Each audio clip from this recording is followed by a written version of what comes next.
When you wake up in Lagos, you may not see it at first, but the air is no longer clean. It carries dust, smoke, and chemicals none of us asked for. Every breath now comes with a cost.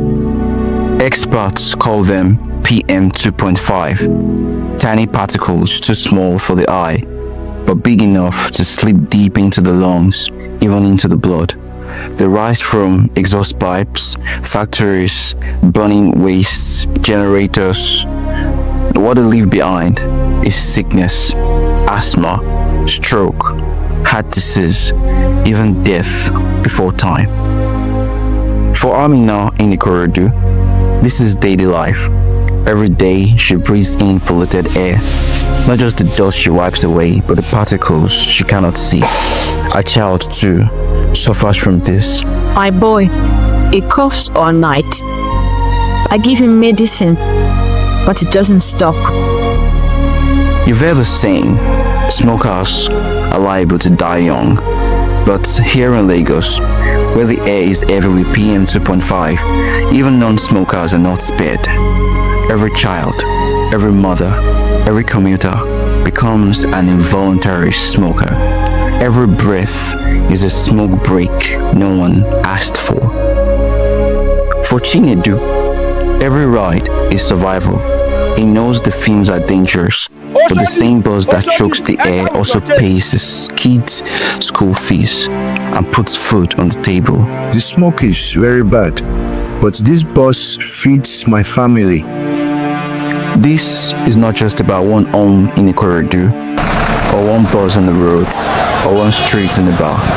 Across Lagos, the danger is everywhere. The traffic gridlock, the dump site fires, the crowded markets, the industries by the water. In these places, the risk of asthma, stroke, and even early death rises sharply. Lagos is already losing billions, not just in hospital bills, but in days of work lost, in futures cut short. This is why they came together. People from different sectors, scholars, government agencies, regulators, community leaders. They argued, they discussed, and they agreed. And out of those sessions came one action plan, evidence shaped into action.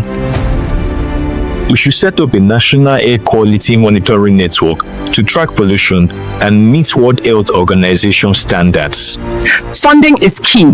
Green loans and bonds can help support clean energy, better waste management, and air quality projects. We also need to raise awareness. Campaigns through communities and religious groups can teach people about carbon monoxide dangers and detectors. On the tech side, installing industrial pollution controls like oxidizers, filters, and scrubbers can really cut emissions. We must enact a law to promote electric vehicles, clean fuels, and pedestrian and cyclist-friendly infrastructure. Also, we must ban illegal or unsafe lead smelting and battery recycling operations in Lagos State. This is how policy becomes real change. The action plan is clear. The tools are ready. What remains is our will.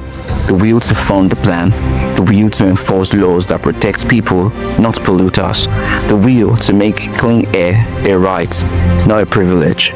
This is our Lagos, and every child, every family deserves to breathe without fear. Breath is life. Together, we can keep it clean.